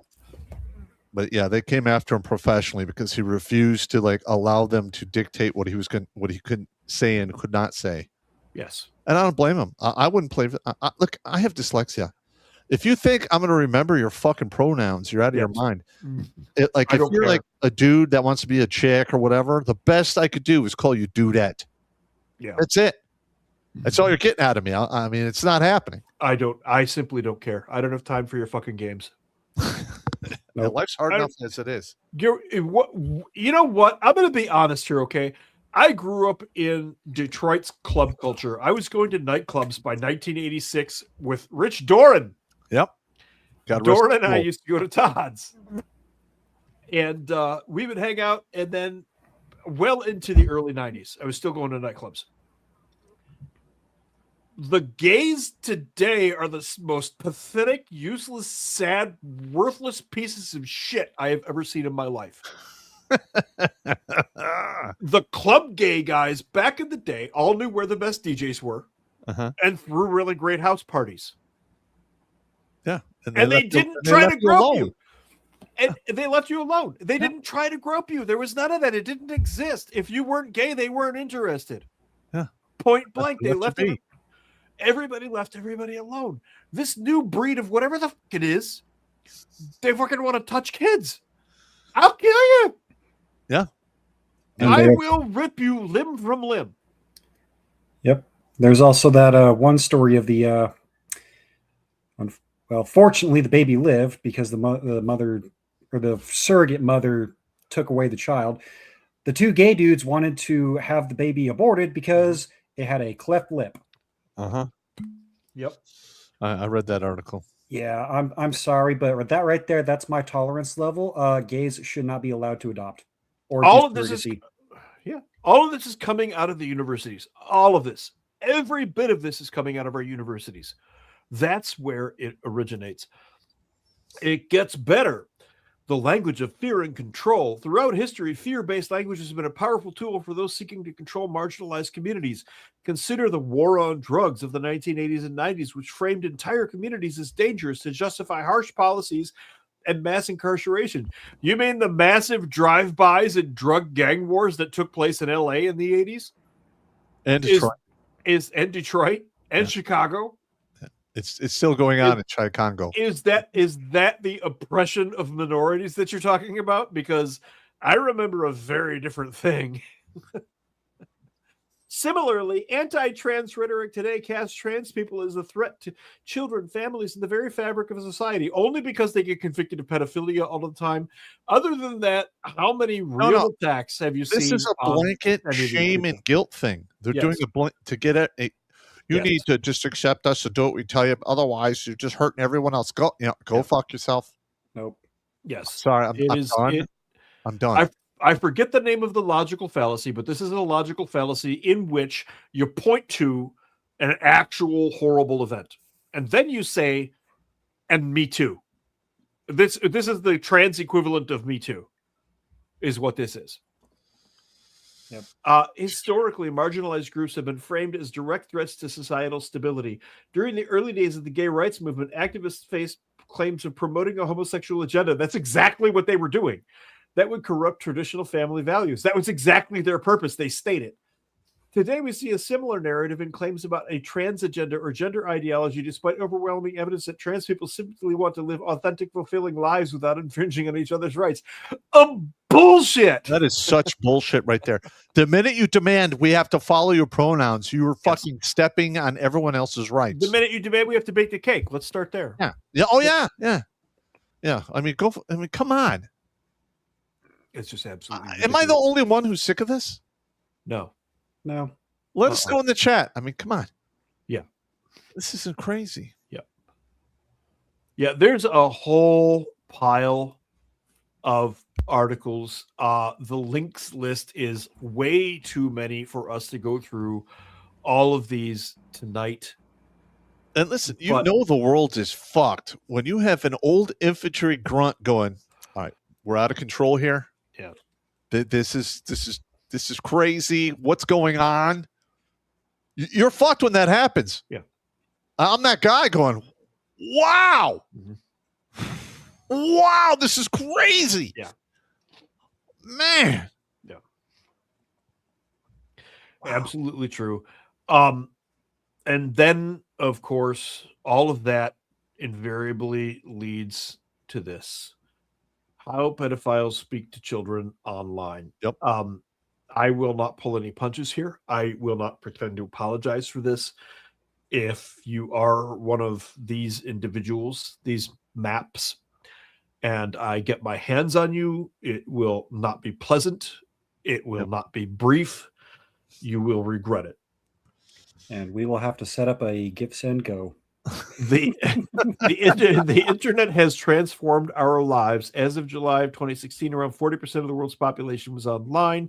Since it was created, the web has gone from being a simple tool used to share and distribute information to a complex virtual space which pervades nearly every aspect of society. I got to use University of Michigan's internet in its early forms in 1992, and I remember being fascinated by the idea of being able to read a paper that wasn't there on that computer right in front of me. Yeah. That was really cool. The creators' intentions for the internet were surely good, as these things always are. Today is also used for heinous crimes such as the sexual exploitation of children. The type of abuse can take almost as many forms as in the physical world, ranging from producing, storing, and trading child porn to seeking paid or unpaid sex online or offline once on-screen contact has been established. Online grooming is at an alarming high. Researchers found that 200 million girls and 100 million boys will be victimized before they reach adulthood, and a significant number of these children will be lured online. This is also a result of what the universities teach now, because they teach a permissive attitude toward these behaviors. That is how it applies to Minor what we've been talking about. Person. That is how it applies to what we've been talking about tonight. And an alarming number of these come from the ranks of the trans community or the socialist community. Yes, they do come from the conservative. There have been a couple of conservatives that have been nailed as well. But the point is... Hang on. Have you heard of Gays Against Groomers? I have heard of it. I have not It's seen an organization any of their, of gay people who are like, this is out of control. We're not about this. We're just gay. Yeah. And I have no problem with that. No, neither do I. But the thing You is, mentioned that earlier. Is there a group that is gay and they're against groomers and they're getting shadow banned as much as like anyone else? That tells you everything you need to know. So we have our government, or whatever's pulling the strings called a government, is trying to push everyone to accepting this bullshit. And they're doing it by modifying language, just like they did for communism and socialism, because it fucking works. Yep. Well, it all started with the LGB community. Yep.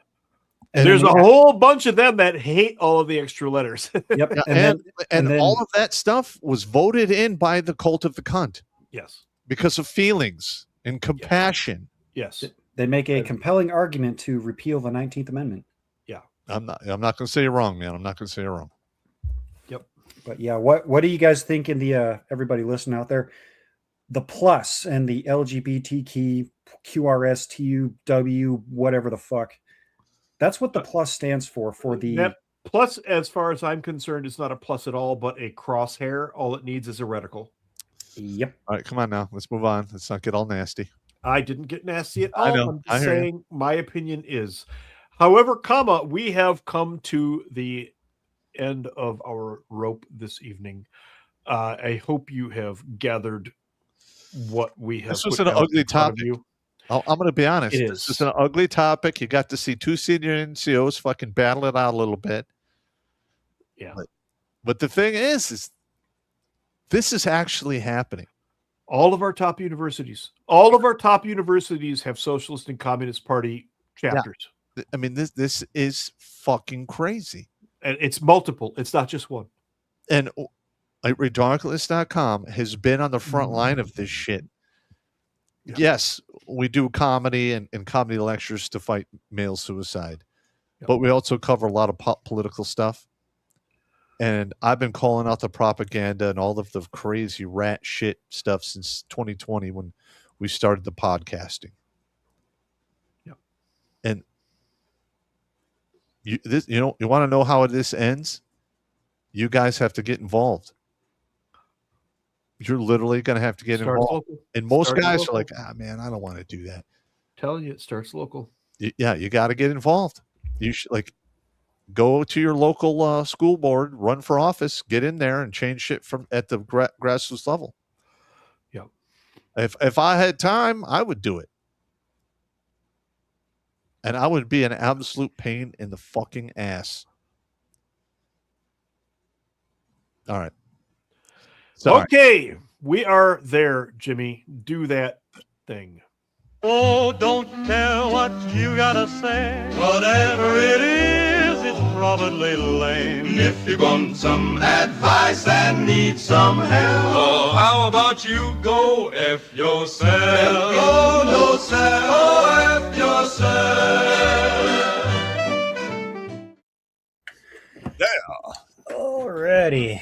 And I am looking at the notifications at the top of StreamYards. It looks like MGTOW.TV is offline. Well, I mean, the chats are working, but the chats are working overtime. Okay, yeah, I can't even get MGTOW to load on my end, so that's what she said.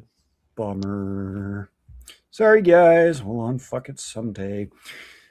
Yeah, 334 concurrent over on the YouTubes with 220 likes. Not bad, not bad. How's Rumble doing there? 143 with 375. Yeah, 15 over on the Odyssey side and 42 on Twatosphere. That's not bad. That's not too bad. Not bad, not bad, not bad. Starting on the YouTube side of things, we got Skyrim 35. He dropping that 50 on us, so he gets one of these. Whoa. Thank you very much. Thank you very much. Here's one from Dave. Thanks, buddy.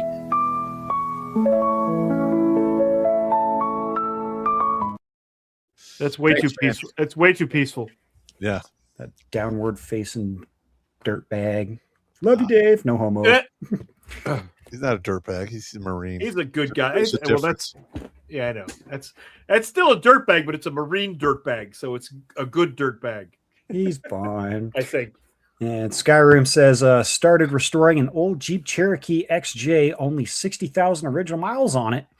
Needs some work, but to get around the planned obsolescence, I guess you could call this a last rebellion by driving a 30-year-old vehicle, all steel, no electronics. I'm actually going to do a video on that, the economics of the car.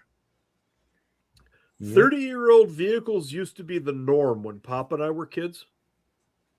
You saw 30-year-old vehicles on the road all the time because an old Bel Air or an old Studebaker, all of those vehicles still ran. Yeah.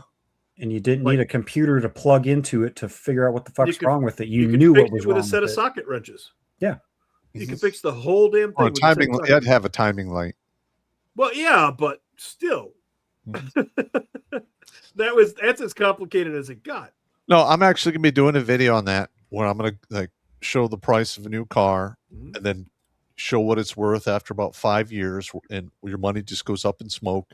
Yep. And then all of the other bullshit maintenance. Mm-hmm.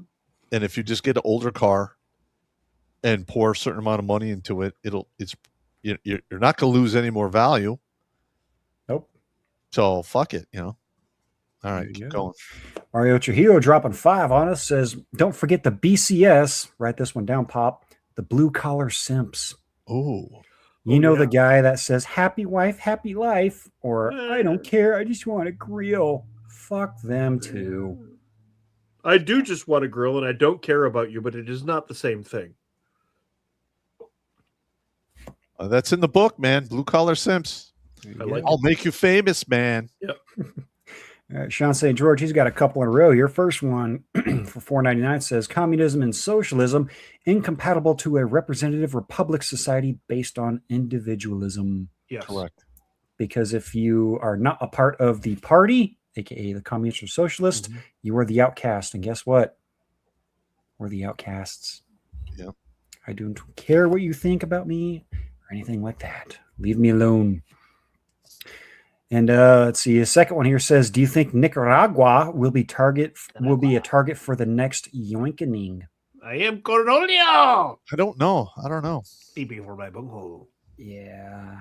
There's some shit going down in South America. Yeah, the quote unquote leftist socialist dictator in chief said there's going to be no more elections. No elections for you. Yeah, that's not going to end well.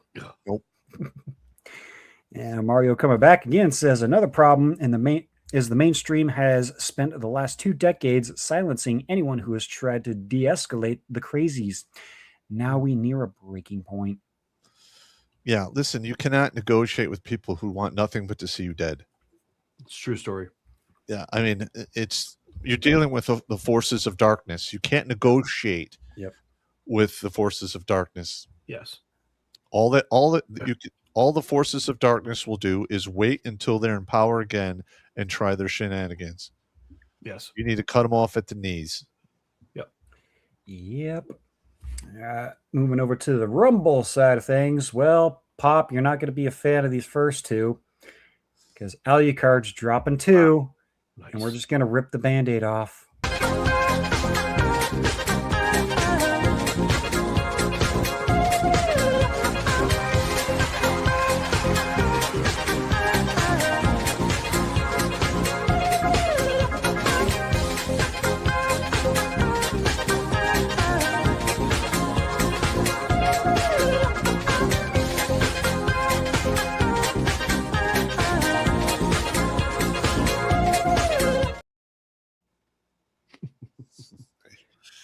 That one still creeps me out after all these years. It's a really good thing you took a swig of your drink there, Pop, because, well... Are we doing Sis Barn? Sis Barn, we don't milk cows, we milk backs. Each plump beauty is hand-squeezed warm and fresh straight into your glass. Creamy, clumpy, and impossible to put down. Folks can't get enough. Pour me a tall one. Looks like a vanilla smoothie with personality. That is silky, chunky, fantastic. I hate that one, man. I fucking hate that one. I wish I could blow up Pop's camera and put it on the screen while Sis Barn is playing, because that's some funny shit, dude. It's disgusting. I was really hoping he was going to take a drink of his Quim juice there so I can really get him. Oh, stop it. These are horrible, man. Yeah, we know, but we learn from the best. Yeah, I know. All right, 68 Barracuda here says, "I'm going to start it right now. Bolshevik, Bolshevik, Bolshevik. He has been summoned." Bolsheviks. No, don't say it. Bolsheviks. No, please stop. Bolsheviks. It's showtime. Bolsheviks, baby. Everyone drink. All right. Take a drink. All right. Here's another one for you to write down, Pop. Mando dropping a buck on us says, if a lot of college communists are female, shouldn't they be called clamunists? Oh. Yeah. That's a good one. That is, yeah. Most of the college, the fuck hell's wrong with me? Get over that quickly. Most of the college communists are females. I believe it's somewhere around 60 to 65%. Yeah. And it coincides with the sophomore year of rug munching. Yep, that'll do it. All right, Ed Two Gas, he's got a couple on here for you, Steve. It says, Demon26. What? If I could fund the hockey team with my paychecks, I'd have done it already. Okay. That's fair. Yeah. And the second one says, money not worth anything. I went for dollar tacos today. They now cost $1.52 each. Yeah. I just went to Del Taco today too. I know what the hockey reference is. I'm not going to say the rest of it on the air. You know what we're talking about. Fair enough. Anyway, we used to eat lunch at Berkeley for 98 cents. You could get 2 tacos for 32 cents each and a pintos and cheese. Yep. For like 34 cents. It was like $1 for 2 tacos and a pintos and cheese. Yeah, Taco Bell. Yep. Yeah, I remember the 89-cent beefy 5-layer burrito. And now it costs like $3. $3 if you're fucking lucky. I remember what they from us. I don't eat any of that crap anymore. I make all we even make our own pizza. I made a large pizza tonight. Ooh. All right. Nice. All right. And two guests again. He's got a third one for you there, Steve. He says it's the same dysfunctional pattern. Do as I did to validate my life choices. Yep. Yeah, with he's talking about the university teachers, the OPP teachers. They're dragging those girls down so that they can feel good about themselves and what they did. Yeah, like they don't seem to understand. Half the women who are 30 and older have no children and are unmarried. Yep. This is going to turn into a catastrophe.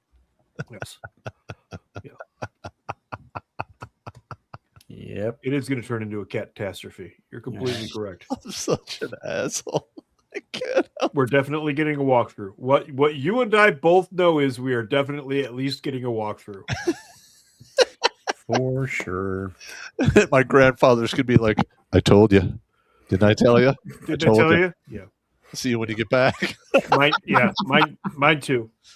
And I'm sure my granddad will have a few choice words from me too, so that's okay. We're all in it. And two guests says, Pop and A&P, no frills brand. Also put concrete pour in the book. Correct. Yeah, he did put concrete pour in the book. Yep. There you go. Redo it here. Mando coming back says, does the war midget keep chickens so he can choke it with no one being the wiser? I will not comment on that. I have no knowledge of any such activity, nor could I condone such activity should I have had knowledge of it. Once he has too many roosters, one of them's going in the pot. One of them's going in the pot. That's, yeah. And it's definitely not going to be Tom the Reasonable Rooster because we all know Battle Dwarf loves his BBC. Well, if it gets old, all bets are off. Yeah. Chickens have a life of about 6 years. Yeah. And when they get old like that and you want to eat them, you got to just make stew out of them because the meat's too tough. Right. But they still taste good. They still taste like chicken. Yep. All right. Tomahawk dropping 5 says, when I was in high school, Animal Farm was required reading. Yes. How long ago do you think they did away with it? Probably around 1988 is when a lot of that stuff started to go away. I remember a lot of it going away. Wow. Yep. All right. And two guys coming back says, Pop, it's not pennies in the loafers. It's kopecks. Kopecks. Nice. Okay. If you say so. International House of Whoop-Ass dropping a buck says, I just finished arguing with someone about how California is a complete dump and how they are overtaxed and is full of commies. Argued about healthcare and even the amount of burger compared to Texas. Yep. Yeah, it's totally not like a study was conducted, and California beaches are the third most disgusting beaches in the United States. That's a fucking shame, dude, because when I was stationed at Monterey in 95, the Asilomar was one of the most beautiful beaches in the world, dude. Except if you had to do a formation run on it because it's that sugar sand. The one that rips up your calves. Oh my God. We would do a formation run down that thing and then run back up the mountain to the Presidio. Mm-hmm. Oh, your calves scream for a week. Yeah. For at least 3 days, you're like in just fucking misery. And before my dad's side of the family moved to Nebraska, where I'm at now, they lived like 20 minutes away from LA, the beach, and everything. And they lived on a dairy farm. Oh, wow. Huh. I would love to go see where my dad and my uncles and my aunt grew up. Not now. Fuck no. It's probably gone by now. Yeah. It's probably gone by now. filled with bum shit and homeless encampments. Yeah. All right. N2 Guess here says, Pop, mega blue cities are going to fail, but the commies will never admit it. They will continue to gaslight the idiots as long as they continue to be useful. As long as they can continue to extract money from it. Correct. Yes. Yep. And when there's no money to extract, well, guess where the useful idiots are going to go? An unmarked grave. Well, we'll see. We'll see what happens. Let's see. International Hustle Whoop Ass coming back says, oh, excuse me. At this point in time, if we get hit with an EMP and take out all the lights in the U.S., the libs would be the first to freak out and die. You know what? On second thought, bring on the EMP. Yeah. You know what? I remember this is about 10 years back. Some of the dudes that I used to play D&D with are like, yeah, if anything happens, I'll just come to your house. I'm like, the fuck you will. No, you won't. The fuck you will. No. If anything happens on that level and some of those people try to come to my house, there is 28 acres behind me. Okay. No, I told them, like, you're going to get 100% of what you fucking voted for, and I'm not helping you. Go fuck yourself. Yeah. If they come here and start demanding help, there's 28 acres behind me. Sorry. There's 28 acres. I own a tractor and a backhoe. That's right. Yeah. Move along. Yep. Tomahawk dropping 5 says, so tomorrow Congress, or I call them Cuntgress, votes on whether or not they want to commit an act of treason by fusing our military with a tiny country in the Middle East. Not going to happen. Thoughts, gentlemen? Yeah. They're already having a hard time recruiting people. While I'd love to do a show on that, it could complicate our efforts to secure funding. So I'm going to refrain. Good luck. Good luck with that if they're successful. I'm sure it's going to be a huge success, but not for us. Yeah, exactly. And that's all I got to say on that matter. Broken Pine 284 dropping 5 says, another good read is Politics and the English Language by George Orwell. There you go. Add that to your reading list there, Dwarf.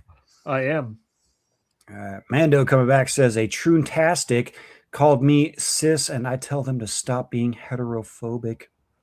Nice. I don't even acknowledge it. I'm just like, I'm not going to play with your fucking stupid terms. Go fuck yourself. Yeah. It's not my fault you decided to mutilate your body to the point where you can't reproduce, so you have to recruit. I had one start to give me some shit down in Eastern Market in Detroit, which is all the way downtown, but it is on Saturday mornings, a nice, civilized, mostly white market. One started to give me shit because I obviously look like a cis white male. And I just kind of stopped and turned and gave him the NCO look. And he decided that he should go bother somebody else instead. Usually when some shit like that happens, I'm like, you realize the Second Amendment is a real thing in America. Yeah. Yeah. That's pretty much it. Yeah. I gave him that look that says, this is Detroit and we do have CPLs here. Mm-hmm. Yeah. He's like, I'm going to move along. Thank you. This is not the tree you want to bark up, dog. No. That's right. Well, more of a shrub in my case, but yeah. Okay, bonsai tree. Exactly. Mando coming back says, modern trans activists demand you accept them as they claim to be, but yet no, they cannot accept what they were born as. That's right. Yes. Not playing those games. Sorry. I accept the fact that you have mental issues. There, I've accepted you. And they need to be taken away from society and locked in a padded room and given a very warm and welcoming I love myself coat until they can unfuck their thinking meat. In my opinion. We are some years into that now, and I am well past that, but I will not go into details here. Thank you. Continue. You're welcome. N2 Gas here says, Pop, for the month of October, you need to set the Ranger rolled ball cap aside and wear that bad dye job for all it's worth. Come on, man. Jesus Christ. You mean it's this not one? A bad dye job. It's just a standard bad dye job. Standard line. Well, I mean, at least he didn't call you. At least he didn't call you out for wearing your toupee, Pop. Bad hair day or no hair day? Get your confidence back with Redonkulous Hair Club. Realistic, comfortable, downright redonkulous. Turn back time on your hairline, restore your vitality, and bring back that youthful swagger. I don't just feel good, I feel redonkulous. Redonkulous Hair Club, hair so good, it's ridiculous. I do love the wind in the hair moment on that one. I have to admit that's pretty. That funny. wig I'm wearing is fucking hilarious, man. Yeah, that's It good is. shit. That's fucking that's great. That's good shit right Just there. embrace it, Pop. It's okay, man. Just All right. embrace it. Let's see. We had one more over on the YouTube side. We got Pete here. What's up, Pete? Haven't seen you in a while there, bud. Says Harvard just got audited. They're taking billions of dollars from foreign countries like China. No. Shocker. No. It's not happening. No. How would you say that? I'm hurt. Yeah. My fifis are hurt. I need to go to my safe square. And yet, nothing will happen. That's Yeah. right. How many days are we past something happening? And Tomorrow is nothing tomorrow happening? is 5:33. Yeah, 5:33. I'm now announcing it every single day. Jimmy knows what I'm talking about. Yes, I am. We got N2 Gas here says, Steve, no doubt there is at least one country where you can express your disdain for map types and still stay within the confines of the criminal codes of said country. Oh gosh, that's any Muslim country, amusingly. Huh. Yeah, they Yeah. will. You can bag on maps. Yep. But don't you dare look up what the men in Afghanistan do with young boys. Don't get me started. everyone knows. Yeah, don't get me started. Yeah. All right, moving on. We got Mando here says there is an uglier topic: dwarf and Nance in a hot tub. Hey! Footage. You know what? I think No. a flock No. camera did catch them once or twice. Oh, thanks.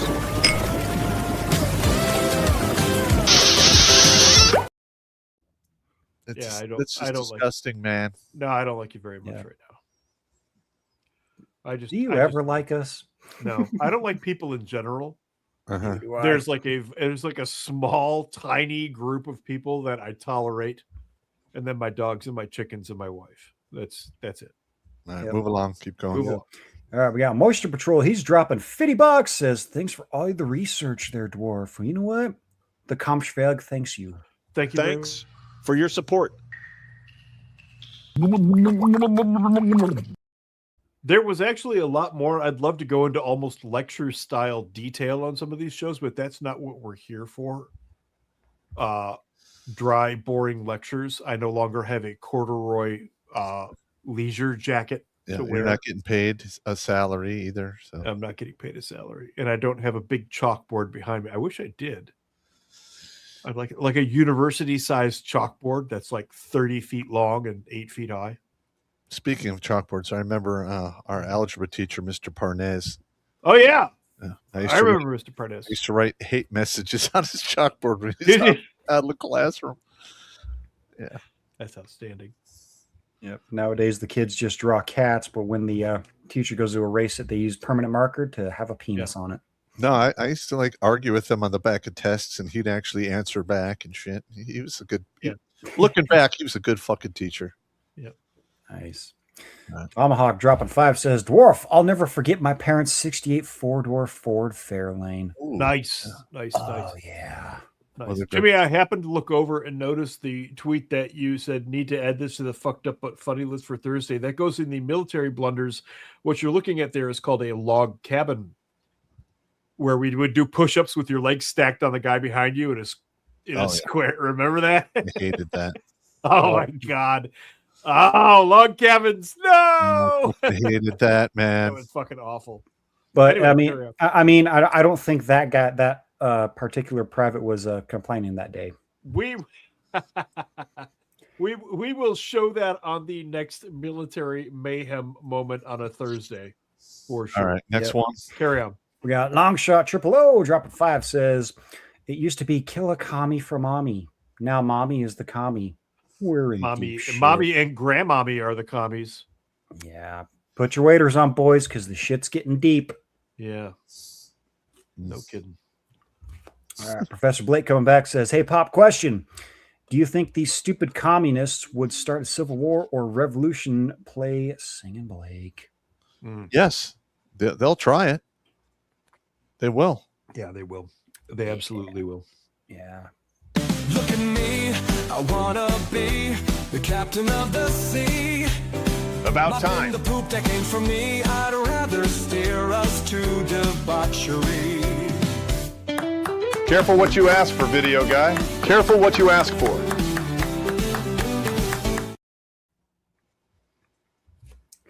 Yeah. I really don't want that to happen, but if it does kick off, well. But the thing is they don't understand. Like, they don't understand what they're asking for. No. Like I said, this is not Europe. It does not function the same way. Nope. All right, we got Tomahawk dropping a buck. Says, I'll never forget the 69-cent Taco Bell Chilitos. I never ate those. I don't know what that is. That's Mexican American kind of food that doesn't exist in Mexico. Well, no, I gathered that, but the Chilitos, he said it was at Taco Bell. I don't remember that. I don't remember that at all. I was pintos and cheese and straight tacos and occasionally a beef burrito. Yeah, because I could get that for a fucking $1. Yeah, which is what I had. In my area, I can name probably 10 Mexican restaurants that are actually like sit down restaurants, or you can get food to go. Yeah, it's a little pricey, but you know what? Way better than fucking Taco Bell. Oh yeah. Oh god, yeah. Oh way god, better. Yeah. Hey, I figured out tortillas. I now make like perfect fucking tortillas, and it's really not hard. You just have to have the right ratio of ingredients. Anyway, carry on. Corn or flour? Flour. I like flour tortillas. Good man. You're weak. Fuck off. I can make corn tortillas. I just prefer flour tortillas. I'm just fucking with you, man. Come on, dwarf. Make some birria tacos one night. I will. Yeah. Oh yeah. All right. Mando coming back says dwarf likes people thinly sliced and deep fried, possibly with ketchup. That's about right. Powdered sugar. Oh, I'll have to try that. That catches us up on the Rumble side of things, and MGTOW is still down on my end. Yeah, it's fucked. I don't know what's going on. This has got to get fixed over there. Yep, nothing over on the Odyssey side of things, and we have Cash App. Yep, we gained 48 viewers over on the Twitter sphere there. All right, Cash App's there, Popster. Let me pull it up. Stand by. Let's see what we got. Cash App. All right, let's see what we got here. I don't know if we have any on Cash Apps. Wait, no snooze? Usually snooze is in there somewhere. Snooze McCarley. Could be wrong. Let me check. Hang on. We got one. It just came in. Suze McCarley for 30. See, there, told you. Suze is reliable as all hell. Now drink. So we got that, and let's see, and then we've got HKC Bolsheviks. Hey, Bolsheviks! Bolsheviks. Drink. Yeah, that's all we got for Cash Apps tonight. All right. That's all right. No problem. No problem, everybody. Let's see here. We did have N2Gat. Got a couple of sneaky bastards on the Rumble side here. N2Gat says, oh, hey, Taco Bell lettuce is under a recall in PA for parasites. Do not eat. The bad stuff was imported from Mexico. Yes. Actually, the parasite they're referring to is the food poisoning I got in Cairo, and it was very unpleasant. It is cleansing, though. It will cleanse your colon of everything. Everything. All All the things, yes. That is common in quite a few third world countries. Yes.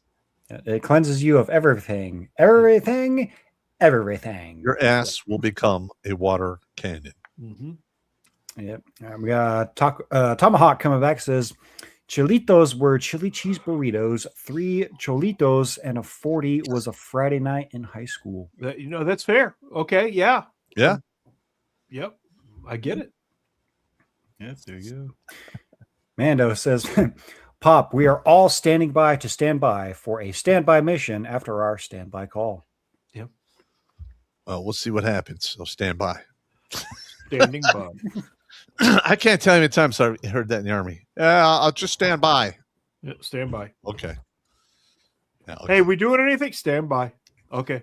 Mill about. Just mill about, please. Standing by. Mill about.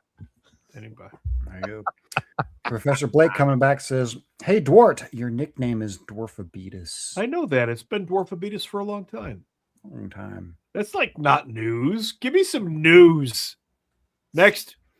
Tomahawk dropping a buck says, Sneaky, like a lesbian college professor. Oh, that's not wrong. Yeah. I don't want to know what a lesbian college professor looks like. Mm-mm. Lumpy liver. I showed you one earlier. Good thing I was not there for that. Yeah. All right. Looks like nothing else on the YouTube side. So, gentlemen, we are all caught up for the night. Okay. All right. Yeah. We're right on time, too. From the angry battle dwarf and his bunker, last words. I am going to take this moment to share this with Pop. Oh. Oh. One of our viewers sent this in. Oh, God, this is horrible. Oh. That is so fucked up. That is so fucked up. Oh, you guys are disgusting. Hey, Pop. That is terrible, man. I have the perfect marketing pitch for that. You remember when you were a kid and you dropped your lollipop on the rug? Oh. Imagine eating that constantly. Oh, God. Disgusting. Thanks for sending that in. Damage done. Carry on. Let's see. Oh, we got a couple of sneaky bastards in here. We got a little chirp here dropping buck says, Monkey, your bottle, there's an old banjo tune named Soldier's Joy, which is supposed to be morphine. Yeah. Huh. Yep. I never heard of that. That was probably that comes from World War One. No, they had laudanum in the Civil War, but that was very hard to come by. It was like a fairly new product. I think it was World War One. I was gonna say it was somewhere between the Civil War and the World War One, I believe. Yep. Last one of the night here for you guys from N2 Gas says Sergeant Lehner also got the water cannon parasite when he was in the Army. Needed 3 IVs to stay hydrated. Seen that more than once, dude. Yeah, I needed Seen 2. that more than once. Yep. 2.5 liter IVs. Yep. 1 in each arm, and then they taped the bags to my head and sent me out to go watch the movie. Yeah. Yeah. The medical care you get in the Army is like 1 notch above veterinary. Yeah. That's about it. Yep.